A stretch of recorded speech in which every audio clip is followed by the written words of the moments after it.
प्रथमोऽध्यायः अर्जुन विषादयोगः। धृतराष्ट्र उवाच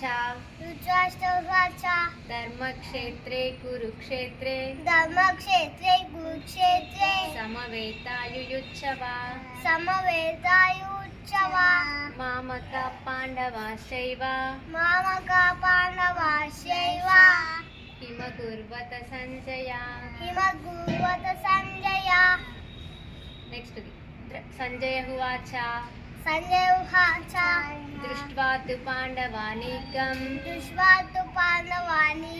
व्यूढं दुर्योधनस्तदा आचार्यमुपसंगम्य राजा वचनमब्रवीत्। राजा